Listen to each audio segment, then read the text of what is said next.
Salut à toutes et à tous. Aujourd'hui, ça fait un petit moment que je voulais faire cette vidéo d'ailleurs. Je vais vous montrer où et comment est-ce que je place mes briques de télépéage. Je parle de mes briques parce que j'ai ma brique Vinci Autoroute, comme la plupart d'entre vous. Mais j'ai aussi ma brique norvégienne. Pour ceux qui se souviennent, je vis expatrié en Norvège. Et donc, ce sont les deux mêmes briques qui fonctionnent de la même manière. La seule différence, c'est qu'en Norvège, on n'a pas de barrière. Mais les lecteurs sont positionnés au même endroit qu'en France. Et donc, j'ai découvert un truc plutôt sympa. Et je vais vous montrer ça tout de suite. Sur le Model X, c'est un petit peu spécial. On a un immense pare-brise. Et la brique de télépéage, personnellement, je l'ai positionnée juste au-dessus du boîtier des caméras de l'autopilote, parce qu'en dessous, j'avais déjà la dashcam. Et en fait, je me suis rendu compte que c'était pas du tout optimal. À la base, mon idée, c'était de le mettre là pour pouvoir, ici, passer mon pare-soleil qui se connecte magnétiquement ici. Mais en fait, on peut mettre un pare-soleil supplémentaire, sur le haut et qui vient justement s'ancrer ici des deux côtés. Et donc, c'est vraiment pas pratique d'avoir la brique de télépéage à cet endroit-là. Et j'ai pas mal cherché pour trouver un endroit où placer cette petite brique de télépéage qui est très pratique, mais vraiment moche, et qui ne m'arrange pas du tout là où elle est. Donc en cherchant, je me suis rendu compte qu'il y avait un endroit dans le Model X, dans la Model S, ancien ou nouveau modèle, à l'intérieur de l'habitacle, qui pouvait accueillir cette brique et la faire complètement disparaître et la laisser fonctionner tout à fait parfaitement. Et je vais vous montrer ça tout de suite. Donc mon idée, c'est de prendre ma brique de télépéage. J'enlèverai cela plus tard en utilisant un anti-adhésif ou peu importe pour enlever les marques de scotch. Et je vais la délocaliser à cet endroit, juste en dessous. Alors prêtez pas attention à ces deux petits picots, c'est un défaut au montage de la casquette de tableau de bord qui vont me changer. Et donc voilà, je vais aller le mettre en dessous. Et pour le mettre en dessous, je vais utiliser... en fait, elle va aller se positionner ici. Voilà. Je vais utiliser deux choses. La première chose, ça. Alors ça, c'est magique. C'est un outil qui s'achète à peu près partout. Je vous mettrai un lien dans la vidéo. Ça permet de manipuler, d'ouvrir des plastiques automobiles ou autres sans les abîmer. C'est plutôt pas mal. Et la deuxième chose que j'utilise, alors ça vous n'êtes pas du tout obligé, c'est ça. C'est un espèce de scratch avec un scotch double face des deux côtés. Je l'utilise pour le coller, comme vous le voyez sur celle-là, voilà, au dos. Ça me permet de pouvoir l'enlever au besoin ou la changer, etc. sans pour autant aller enlever en dessous le double face qui sera collé à ma casquette. Voilà.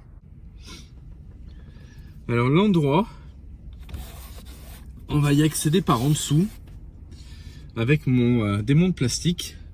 Alors il y a vraiment pas besoin de forcer. Vous pouvez même, en relevant un petit peu ici, y accéder, vous voyez, sans forcer. Voilà, en faisant levier. On a un clip ici. On en a un autre qui est ici. Voilà.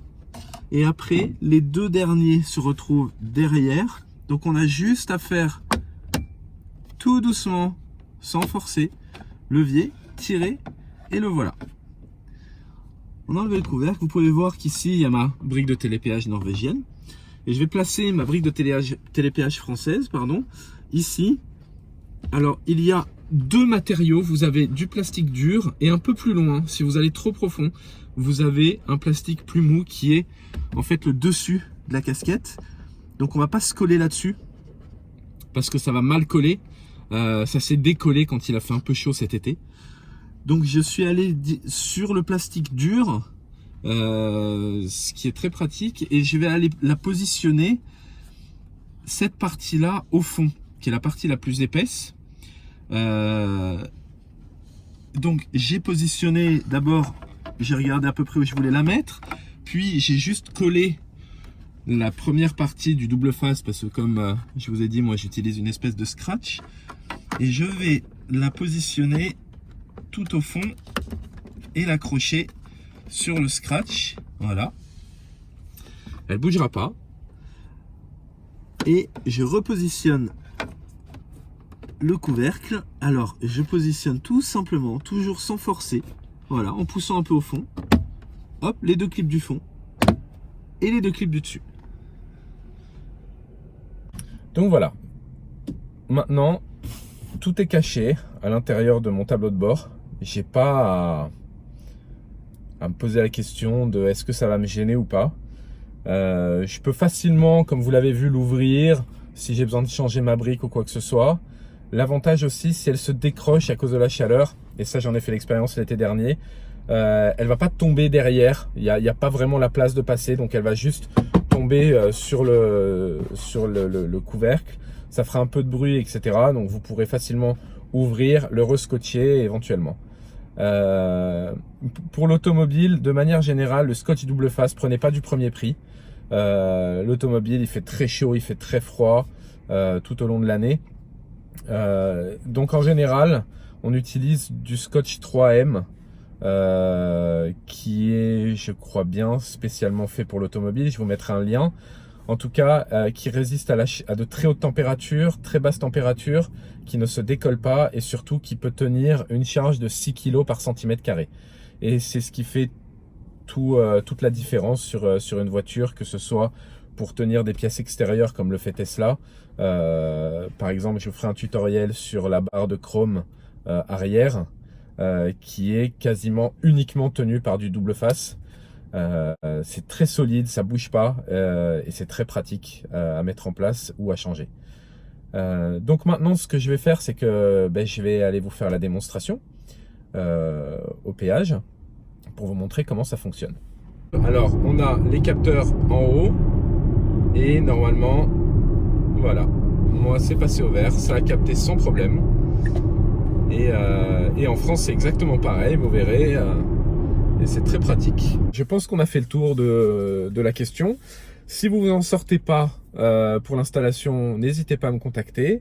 Je vous mets dans la description les liens et petites infos sur le matériel à utiliser, où le trouver à moindre coût, etc. Et surtout, n'oubliez pas de vous inscrire à la chaîne et cliquer les petites notifications pour les prochaines vidéos qui viendront. Salut!